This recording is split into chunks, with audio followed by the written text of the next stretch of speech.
B Dileep Kumar കൂടിയുണ്ട് news ഡെസ്കിൽ നിന്ന് വിശദാംശങ്ങളുമായി. ദിലീപ്, ഒരു നാടിൻ്റെ നോവായി മാറിയിരിക്കുകയാണ് മിഥുൻ. ഏറെ സ്വപ്നങ്ങളും പ്രതീക്ഷകളും ഒക്കെ ബാക്കിയാക്കിയാണ് മിഥുൻ വിട്ടുപോയത്. പട്ടാളക്കാരനാകണമെന്ന ആഗ്രഹമുണ്ടായിരുന്നു. അതുകൊണ്ട് NCC ഉള്ള സ്കൂളിൽ ചേരണം എന്നവൻ ആഗ്രഹിച്ചു. അങ്ങനെ തേവലക്കര ബോയ്സ് സ്കൂളിലേക്ക് അവൻ പഠിക്കാനായി എത്തുകയായിരുന്നു. ഒടുവിൽ ഈ തരത്തിലേക്കൊരു അന്ത്യം അവന് സംഭവിക്കുന്നു. വലിയൊരു നോവായി മിഥുൻ മാറിയിരിക്കുന്നു. അനുജ, മിനിയാന്ന് വരെ കളിച്ച് ചിരിച്ച് നടന്ന സ്കൂളാണിത്. മിഥുൻ ഈ സ്കൂൾ ഗ്രൗണ്ടിൽ ആണ് കളിച്ച് ചിരിച്ച് നടന്നിരുന്നത്. ആ സ്കൂൾ ഗ്രൗണ്ടിലേക്കാണ് ഇപ്പോൾ ചേതനയറ്റ മിഥുൻ്റെ ശരീരമെത്തുന്നത്. ഇവിടെ ആയിരങ്ങളാണ് നാട്ടുകാർ കാത്തു നിൽക്കുന്നത്. അവസാനമായി മിഥുനെ ഒരു നോക്ക് കാണുന്നതിന് വേണ്ടി. മിഥുൻ്റെ അമ്മ ഇന്ന് രാവിലെയാണ് കുവൈറ്റിൽ നിന്ന് കൊച്ചി വിമാനത്താവളത്തിൽ എത്തിയത്. സങ്കടക്കടലിലേക്കാണ് ആ അമ്മ വിമാനമിറങ്ങിയത്.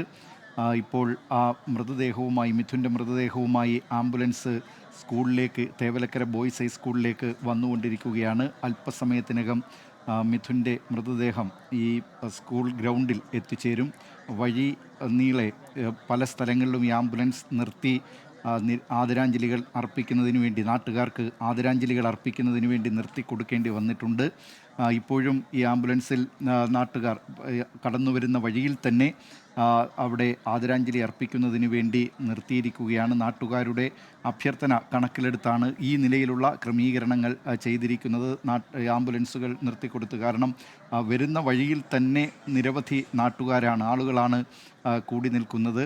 അങ്ങനെ അവർ തന്നെ ആവശ്യപ്പെടുന്നതനുസരിച്ച് ആംബുലൻസ് നിർത്തിക്കൊടുക്കുന്നുണ്ട്. അല്പസമയത്തിനകം തേവലക്കര ബോയ്സ് ഹൈസ്കൂളിലേക്ക് ഈ ആംബുലൻസ് എത്തിച്ചേരും. ഒരു മാസം മുമ്പ് മാത്രമാണ് അവിടെ ആ സ്കൂളിൽ മിഥുൻ ചേർന്നത്. നേരത്തെ പട്ടകടവ് സ്കൂൾ വിദ്യാർത്ഥിയായിരുന്നു 7ാം ക്ലാസ് വരെ മിഥുൻ. അതിനുശേഷം ഭരണിക്കാവ് സ്കൂളിലേക്ക് മാറണം എന്നായിരുന്നു മിഥുന് ആഗ്രഹമുണ്ടായിരുന്നത്. പക്ഷേ ഈ സ്കൂളിലേക്ക് NCCയിൽ ചേരണം എന്ന ആഗ്രഹം മാത്രമല്ല, അവിടെ ഫുട്ബോൾ കളിക്കാനുമൊക്കെ മികച്ച ഫുട്ബോൾ കളിക്കാരൻ കൂടിയായിരുന്നു മിഥുൻ.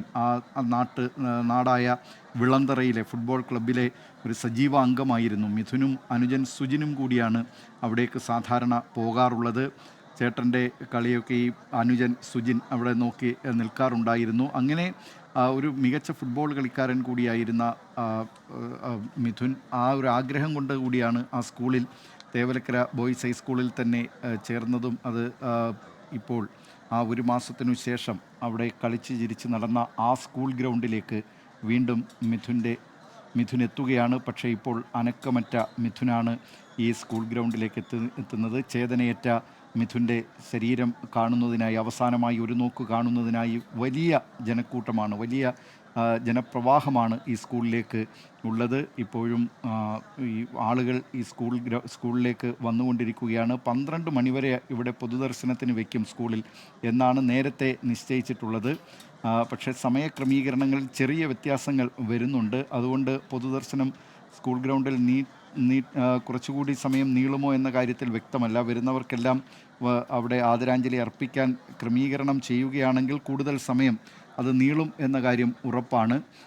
ഇപ്പോഴും വലിയ ജനസഞ്ചയത്തിന് നടുവിലേക്ക് ചേതനയേറ്റ മിഥുൻ്റെ മൃതശരീരം എത്തുകയാണ് ഈ സ്കൂൾ ഗ്രൗണ്ടിലേക്ക്. 8ാം ക്ലാസ് വിദ്യാർത്ഥി, ഈ സ്കൂളിൽ തേവലക്കര ബോയ്സ് ഹൈസ്കൂളിലെ 8ാം ക്ലാസ് വിദ്യാർത്ഥി മിഥുൻ്റെ മൃതശരീരമാണ് അല്പസമയത്തിനകം ഈ സ്കൂൾ ഗ്രൗണ്ടിലേക്ക് എത്തിച്ചേരുന്നത്. അമ്മ സുജ കുവൈറ്റിൽ നിന്ന് രാവിലെ ഏതാണ്ട് 10 മണിയോടുകൂടിയാണ് കൊച്ചിയിൽ നെടുമ്പാശ്ശേരി വിമാനത്താവളത്തിൽ വിമാനമിറങ്ങിയത്. ഇപ്പോൾ അവിടേക്കുള്ള ഈ കൊല്ലത്തേക്കുള്ള ശാസ്താംകോട്ടയ്ക്ക് സമീപം ഈ തേവലക്കര എന്ന് പറയുന്ന ആ സ്ഥലത്തേക്കുള്ള പടിഞ്ഞാറേക്കല്ലട വിളന്തറയിലാണ് വീട്. അവിടേക്ക് ഇപ്പോൾ യാത്ര ചെയ്തുകൊണ്ടിരിക്കുകയാണ്. ഏതാണ്ട് 1 മണിയോടുകൂടി ഇവിടെ സുജ എത്തിച്ചേരും.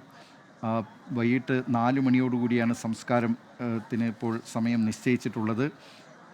വലിയ ജനക്കൂട്ടം അവിടേക്ക് തേവലക്കരയിലേക്ക് ഒഴുകി എത്തിക്കൊണ്ടിരിക്കുകയാണ്. ഇപ്പോഴും ആ ആഘാതത്തിൽ നിന്നിപ്പോഴും നാട്ടുകാർ മോചിതരായിട്ടില്ല.